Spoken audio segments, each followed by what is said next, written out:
Pronunciation and Romanization.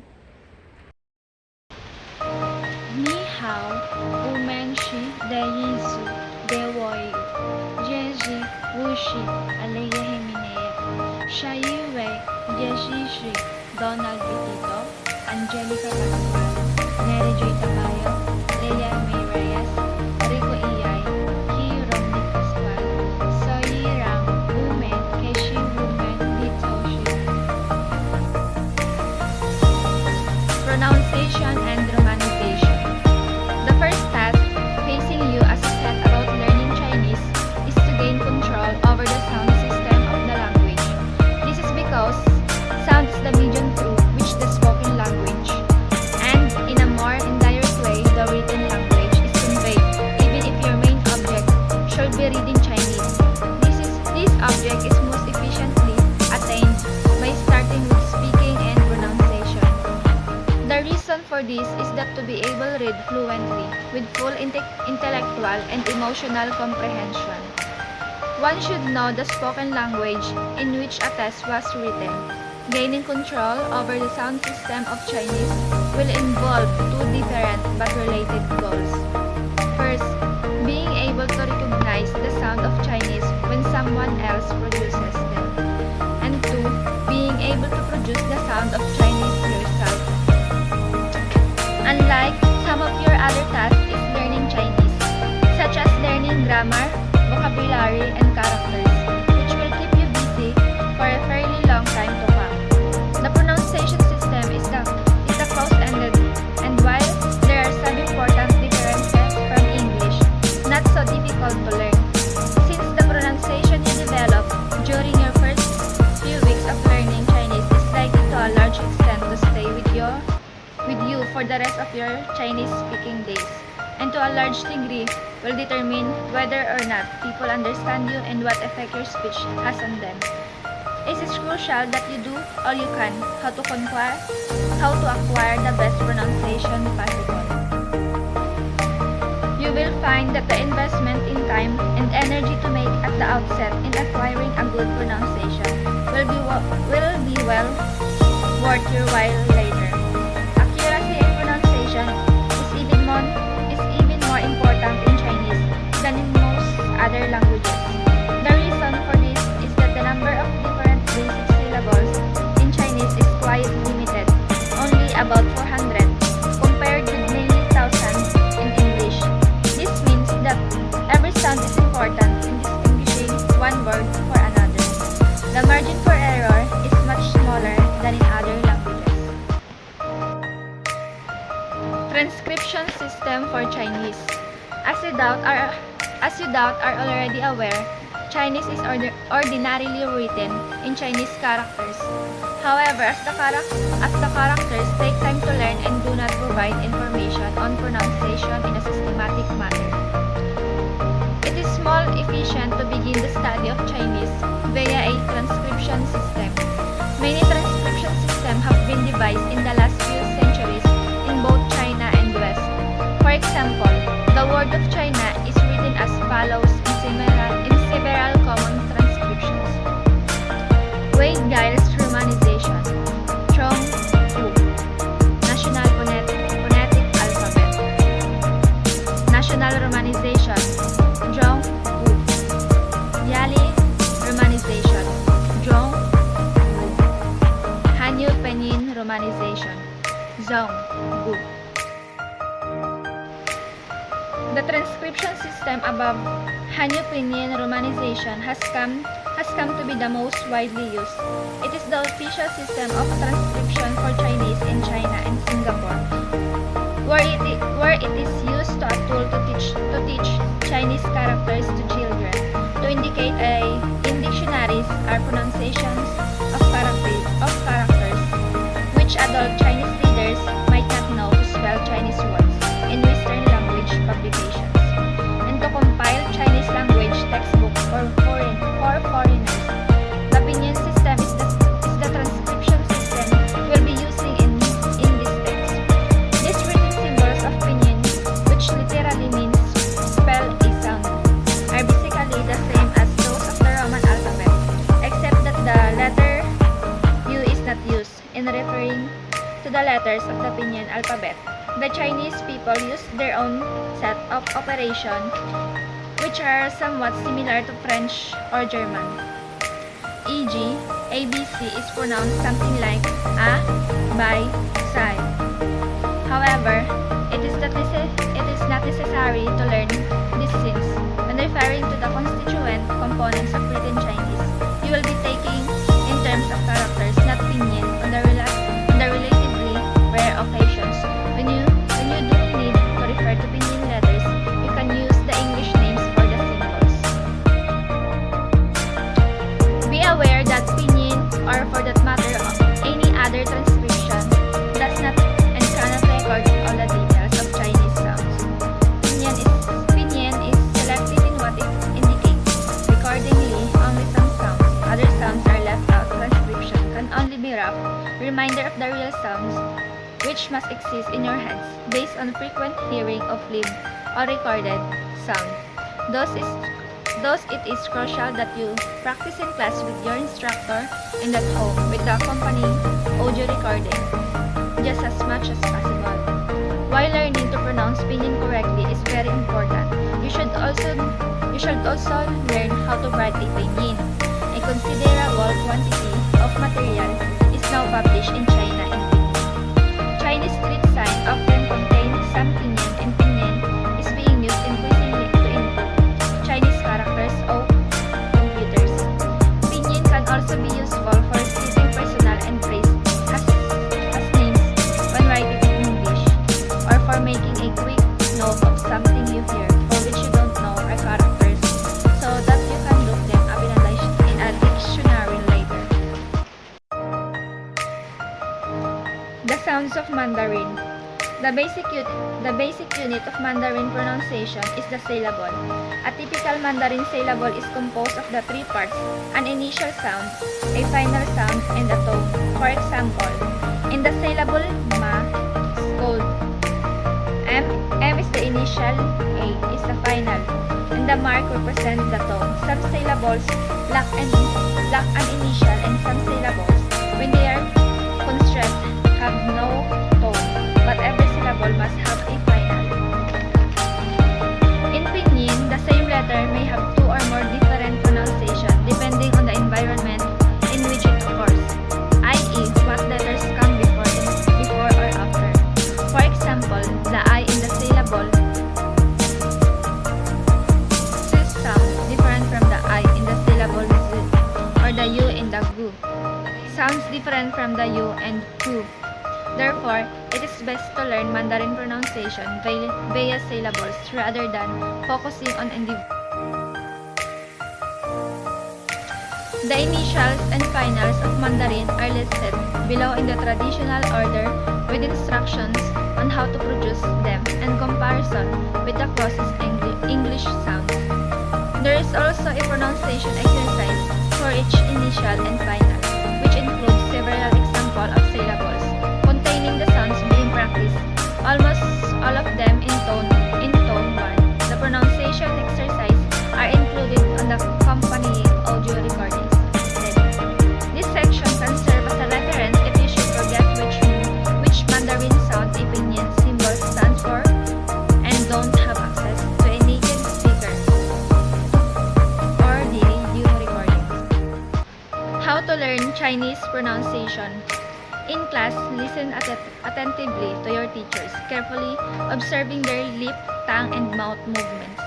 Mimic your instructors loudly and actively, trying to sound as Chinese as possible. Drill enthusiastically and be receptive to correction. You will want to work on both producing sounds correctly and recognizing them accurately. For out-of-class study, read the descriptions of the sounds and the suggestions for producing them below. Work intensively with the audio recordings that accompany this section. Listen carefully, then repeat during the pause provided after each item. The first few times you work with your book, open the practice with your book closed. Be sure to repeat out loud and as loud, within reasonable limits, of course, as possible. The reason for practicing in a loud voice are that when speaking quietly, you are apt to be less precise in your pronunciation than when speaking aloud, and that speaking loudly helps build your confidence. When reading Pinyin transcription, always remember that the symbols you see before you represent Chinese sounds, not English sounds. In the same way, the French, German, and Spanish are written with the Roman alphabet, but are not pronounced the same as English. Pinyin stands for Chinese sound. The comparison with English involves approximation, not exact equivalent. Our standards of comparison is American English as spoken on the US West East. Since the Chinese sounds are exactly like English, it is important to listen carefully to your instructor and the accompanying recordings, of which are very different from English. For example, what is spelled he, can, de? Are you like a Thai? In Pinyin is pronounced quite differently and is completely unrelated in meaning to English. He can die and you like a Thai. So beware of the natural tendency to give English pronunciation to the Pinyin symbols. Trust your ears, not your eyes. The pronunciation exercise were recorded in Beijing by native speakers in their early 20s who were born and raised in that city. While all of the examples are real words or part of words, you do not need to learn the meanings at this point, but should focus on learning the correct pronunciations and correct Pinyin spellings of the various sounds. Good day everyone, I am Donald Bitito. What I will report today is about initial. Hold up.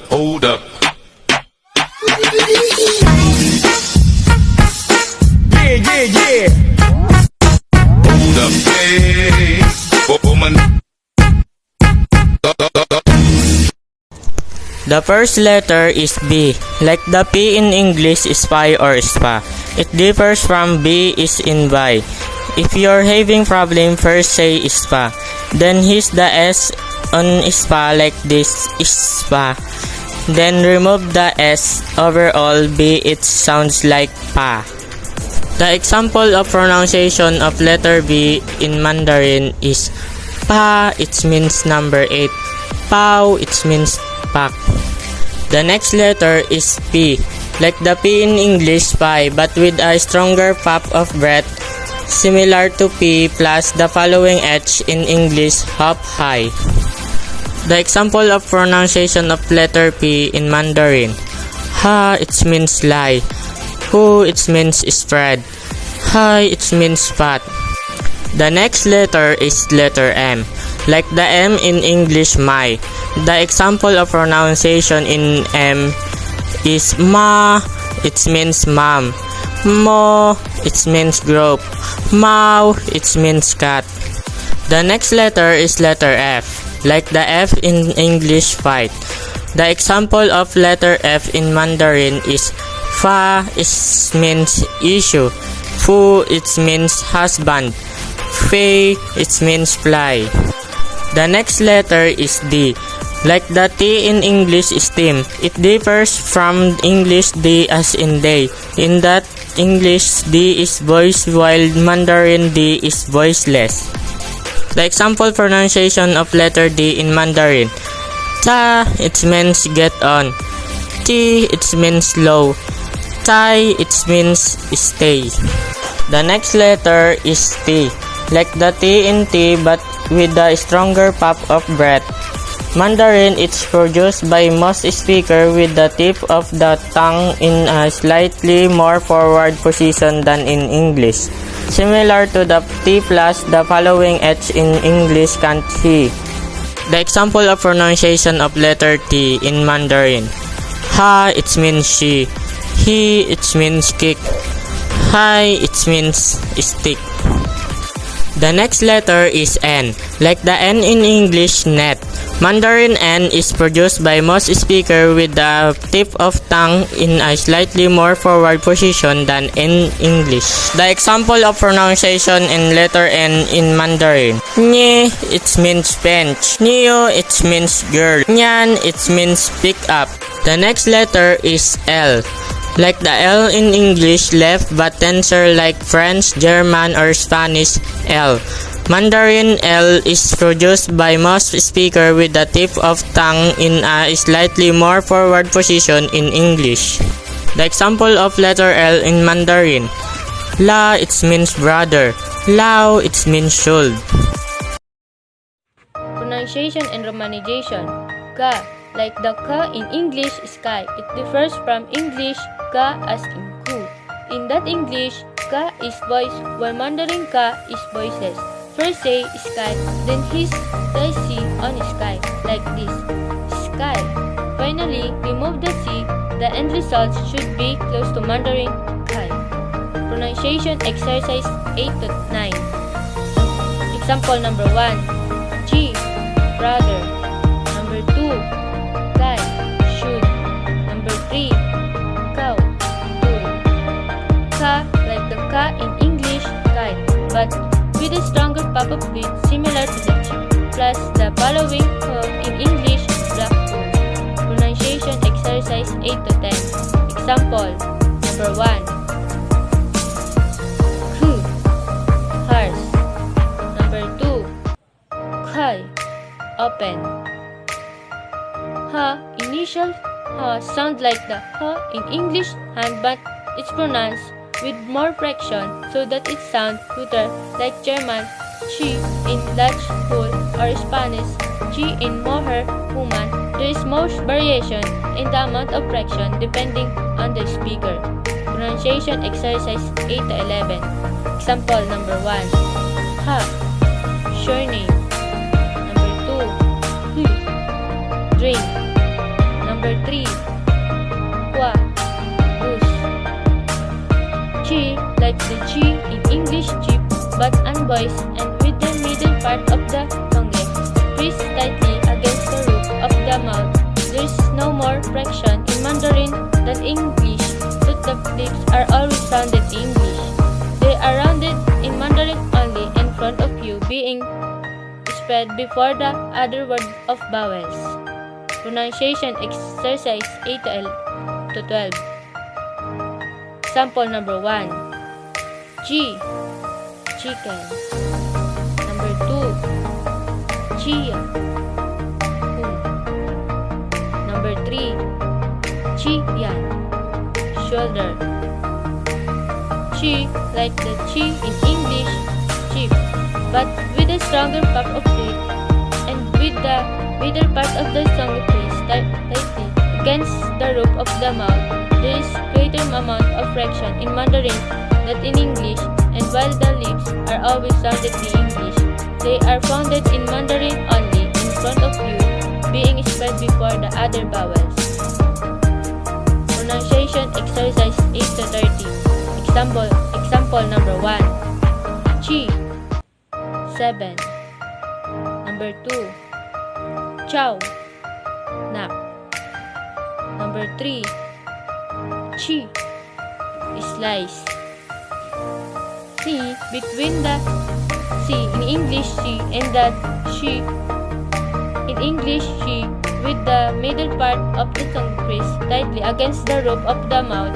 There is a greater amount of friction in Mandarin than in English, while the lips are always rounded. In English, they are rounded in Mandarin only in front of you, being spread in front of the other vowels. First say English, kisag, then divide them into kisag, finally dropping off the chi entirely. You should be left with a fairly authentic C. Pronunciation exercise 8 to 14. Number 1. C, west. Number 2. Sing, new. Cher, like the G in English, cher, but is stronger and voiced, and with the tongue pulled further back, draw to the tip of tongue back and up to the roof of the mouth, while the lips are always rounded in English. They are rounded in Mandarin only in front of you, and you being spread before the other vowels. Mandarin cher does not sound like the G in In English, Azure. Pronunciation exercise 8 to 15. Example number 1. G. Jir. Juice. Number 2. Juice. Pig. Number 3. Sung. Sheng. Zheng. Surname. Chir, like the chi in English chirp, but with a stronger pop of beat, and with the tongue curved further back, draw the tip on the tongue back and up to the roof of the mouth. While the lips are always rounded in English, they are rounded in Mandarin only in front of you and now being spread before the other vowels. Pronunciation exercise 8 to 16. Example number 1. Chir. Car. Number 2. Chi. Eat. Cheer, like the SH in English, true, but with the tongue curved further back. Draw the tip of the tongue back and up to the roof of the mouth. There is greater amount of flexion in Mandarin than in English, and while the lips are always rounded in English, they are rounded in Mandarin only in front of U and U, being spread before the other vowels. Example: Shan, it means mountain. Shin, it means deep. So, like the R in American English, true, but with the tongue tip curled a little further back and with more friction, so that it sounds almost like the S in English major or the Z in English major. While English R is always accompanied by lip rounding, Mandarin R has lip rounding only when to say it U and U in front of A, and E. There is no lip rounding and the lips are spread. Never trill Mandarin R as in Italian or Spanish. Example: Wang, it means shout. Ring, it means throw. Z, like the DS in English bells, but is stronger in voice. Mandarin Z is produced by most speakers with the tongue tip on the small tip, more forward position than in English. Say English that zoo and divided this into the zoo, and finally omit the entirely. The end result should be close to Mandarin zoo. Mandarin S is not like the Z in English zoo. Example: Z, it means capital. Z, it means rank. Z, like the TS in English cats, but with a strong pop of red in between wings. Mandarin C is produced by most speakers with the tip of the tongue in a slightly more forward position than in English. Say English and I several times, then divide that and do I, chai, and finally omit the I entirely. The end result should be close to Mandarin Kai. Examples: Ka, it means white. Kang, it means meal. Si, like the S in English sai, but strong and more pleasing. Mandarin S is produced by most speakers with the tip of the tongue in a slightly more forward position than in English. To obtain the correct tongue position, pronounce S as in English months. Example: Sa, it means little. San, it means tree. Like the W English right. The leaves are not precisely rounded as in English and are not used for right. The Mandarin W is sensitive. It's often well pronounced so that it's spoken by many people. Both sounds the same as two. Example: Wa, it means dig. One, it means bend. Yi, initial Y sounds like Y in English yet. When initial Y precedes E or U, it's often very pronounced so that it's spoken by many people. Yi sounds the same as E. Example: Yi, it means one. Yan, it means smoke. I am Leah May Reyes, and my topic is finals. The first is I. After CCH, R, S, SH, Z, and ZH. It has no sound of its own but indicates the holding and voicing the preceding consonant sound. This sound should be pronounced without your tongue or lips changing position from the beginning to the end of the sound, and with a good deal of tension in the throat. Pronunciation. After C, CH, R, S, SH, Z, and ZH. Number 1 is C, meaning self. Number 2, she, meaning moist. Then Z, meaning man. B, everywhere else E sound like the E of English C, but with the tongue tenser and with the lips spread flat. Mandarin is a pure vowel. The tongue remaining is steady throughout the production of the sound, not relaxing half throat and adding AY sound as in English C. Pronunciation for B is B, meaning rest. Then next is D, meaning go. The next is U.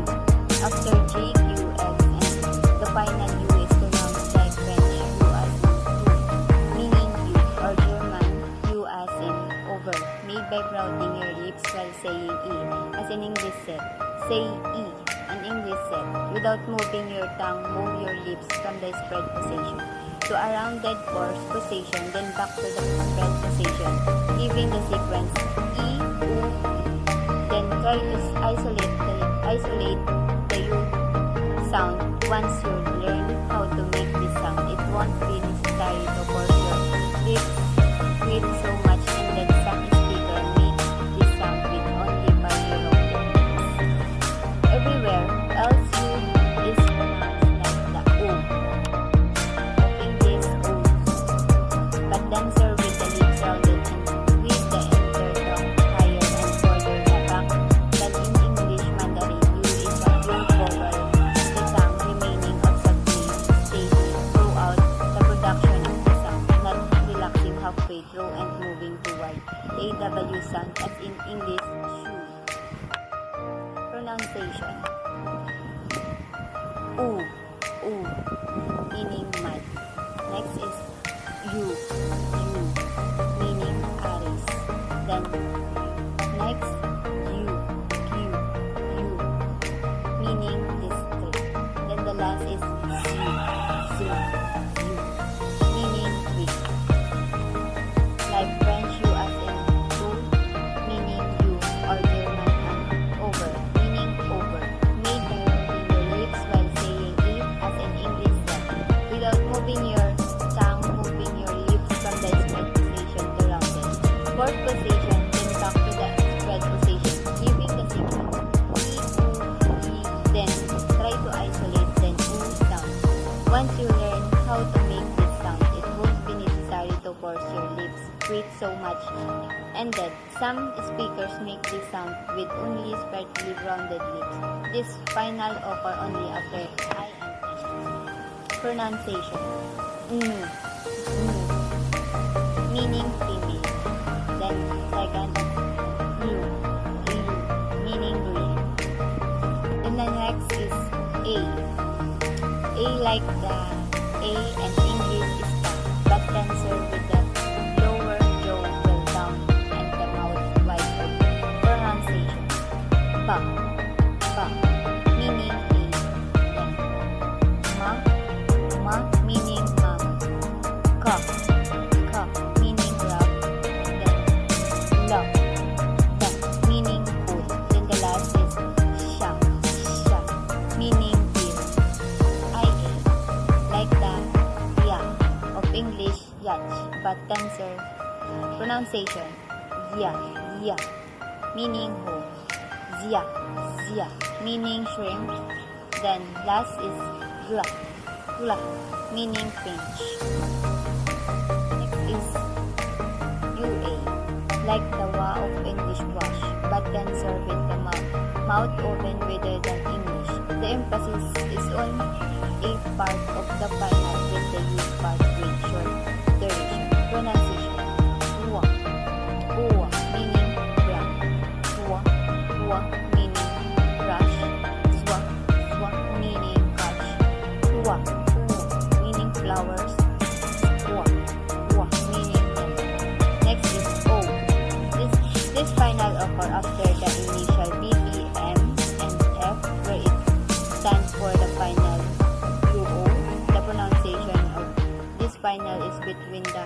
we, of English we, and then wa of English war. Pronunciation bu, dial.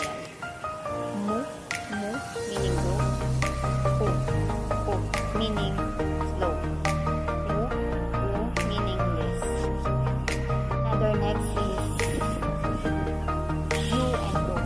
Between the we of English we and the wa of English wa, begin with you or to o, then end with the Mandarin. E sound without closing your lips. Again, be careful to distinguish the final u and o from the final w.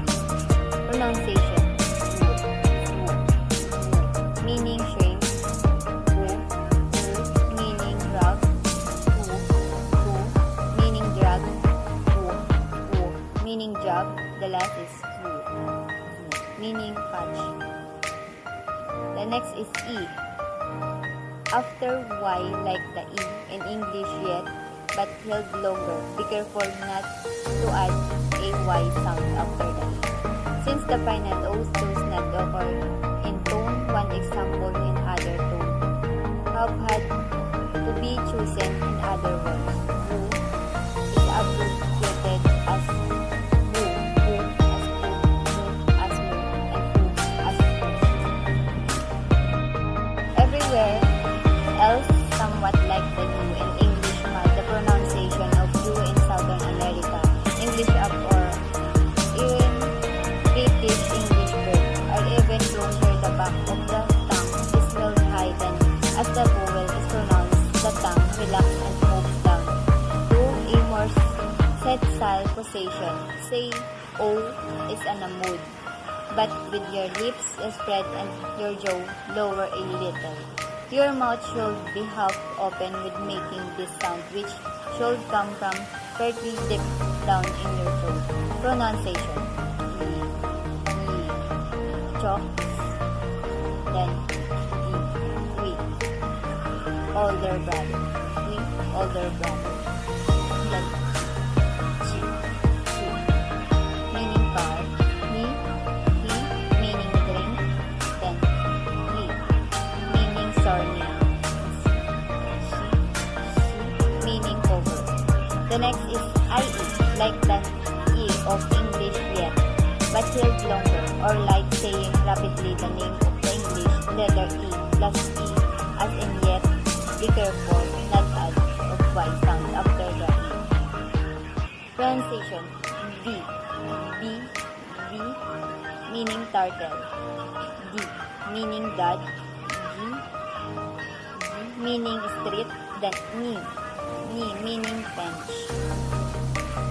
Other next is UE, like French U as in you, or German U as in over, follow immediately by E as in English meet. The emphasis of the syllable is one of the E rather than the U. For say E as in English keep while rolling your lips, then open your lips very slightly to say E as in English meet. Pronunciation: Louis, meaning go, then Louis, meaning lock, swing, meaning surname, Louis, meaning about. Then the next is another like French as in to, or you, or German U as in over follow immediately by its English meet. The emphasis of the syllable is on the rather than the U. First say E as in English keep while rolling your lips, then open your lips very slightly to say E as in English, but meet this final over only after I and N. Pronunciation: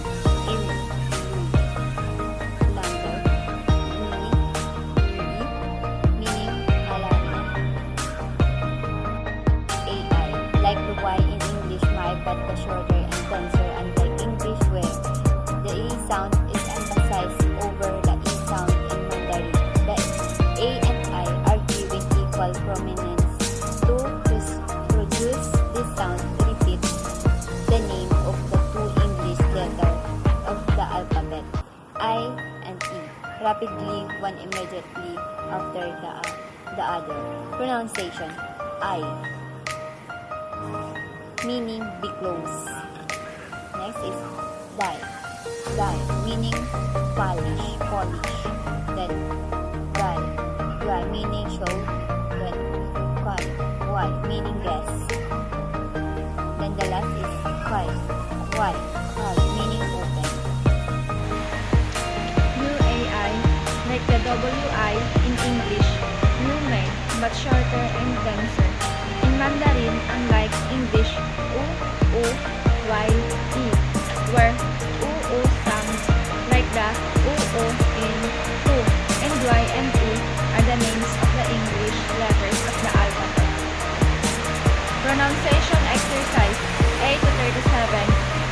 First, gao. It means well behaved. 2. Chow. It means hurry. 3. Shao. It means fall.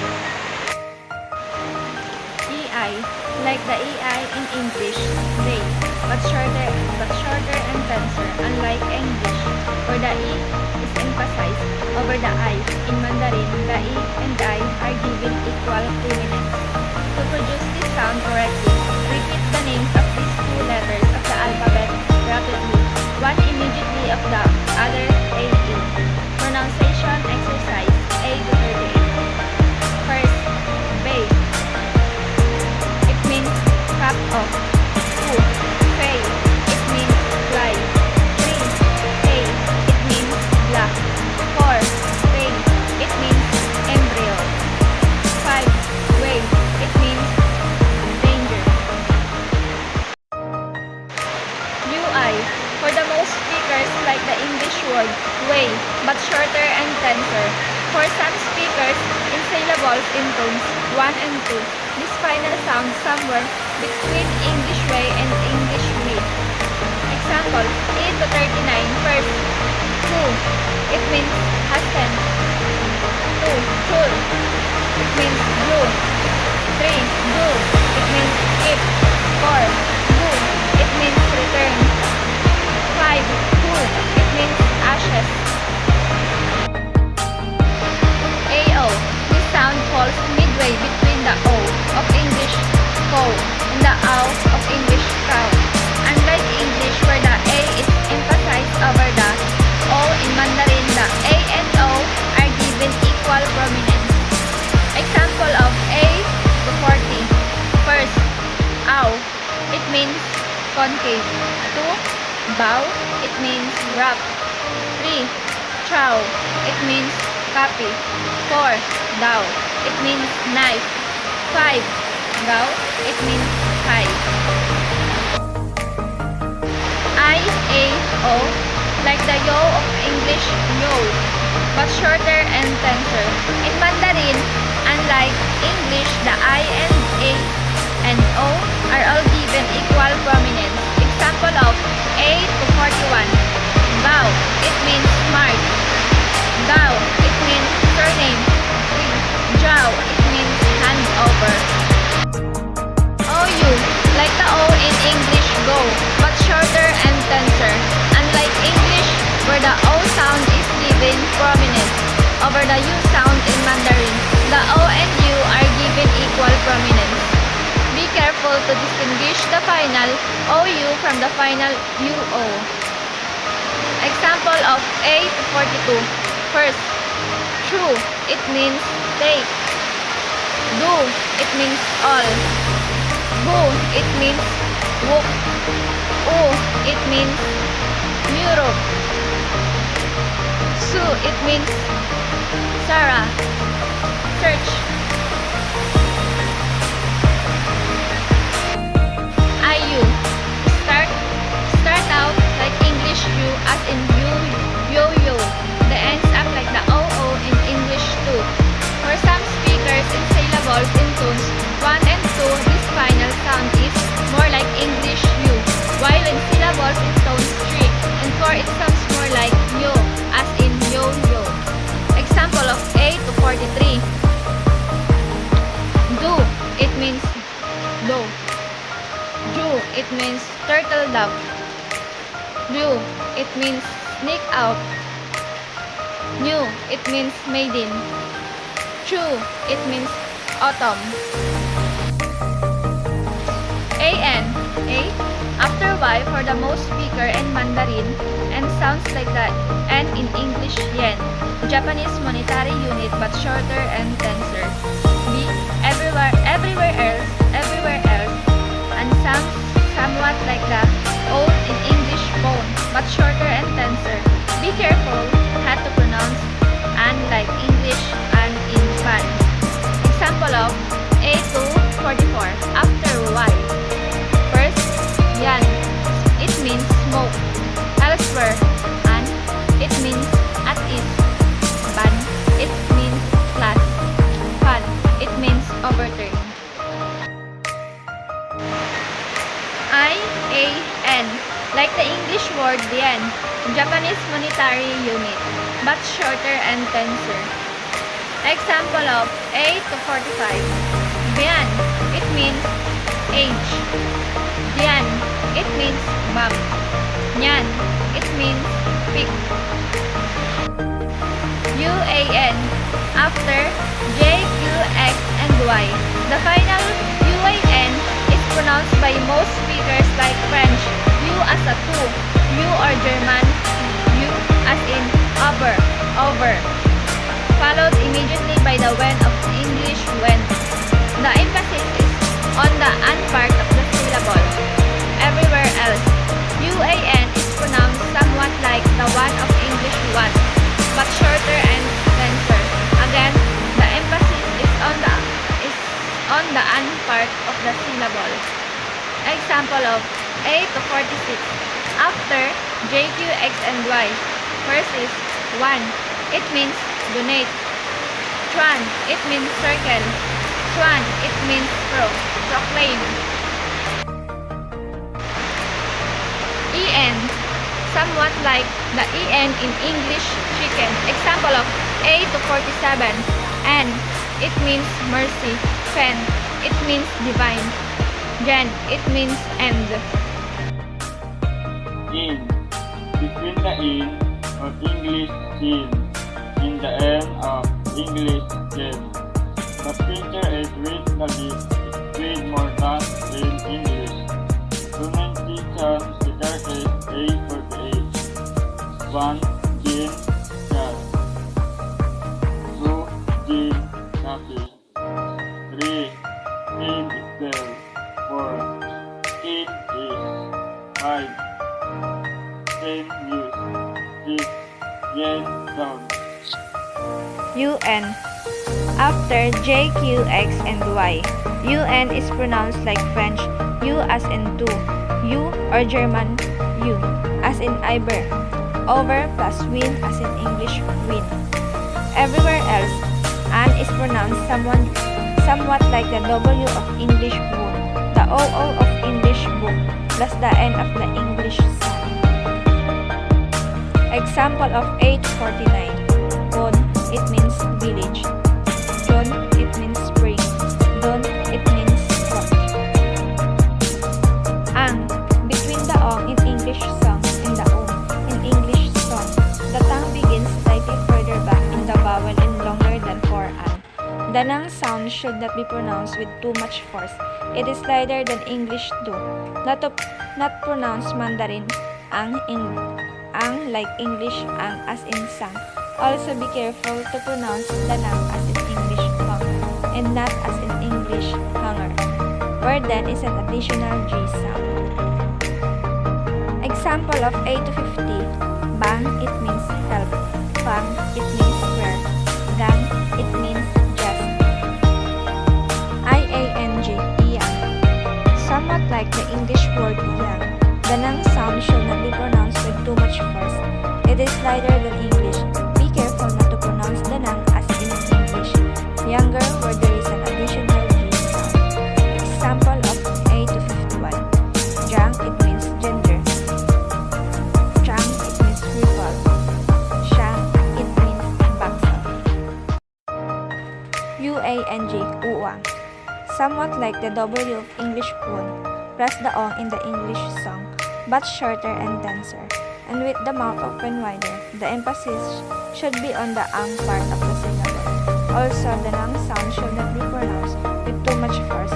It is lighter than in English. Be careful not to pronounce the nang as in English long and not as in English longer, where there is an additional g sound. Example of A to 52. Chunky, it means window. Guang, it means only. Wang, it means funny. Eng, eng, somewhat like the ong in English lang. The nang sound should not be pronounced with too much force. It is lighter than in English.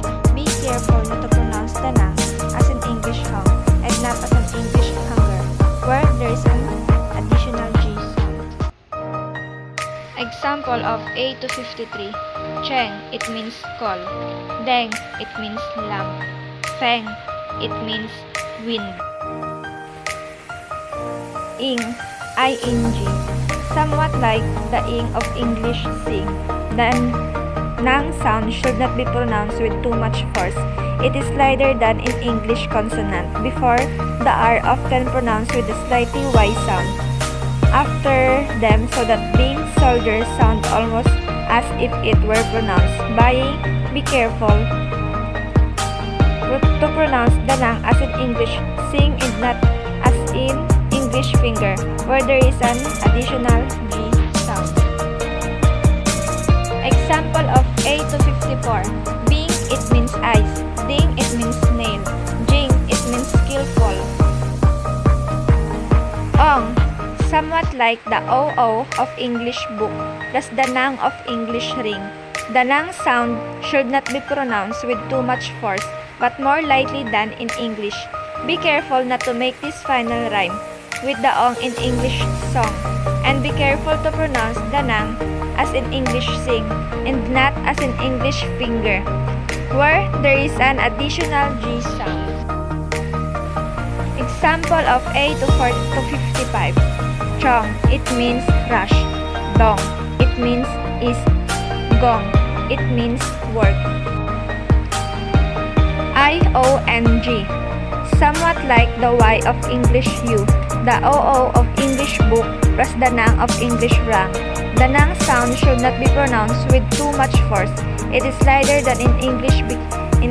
Be careful to pronounce the nang as in English sing and not as in English finger, where there is an additional G sound. Example of A to 56. Zhang, it means bolt. Chang, it means mean. Between English R and but with the tongue curled even further back. For some speaker, the pronunciation may be different depending on the tone sounding. More like English R in tone 2 and 4 and more like English in tone 3. Example of A to 57. It means end. It means ear. It means to.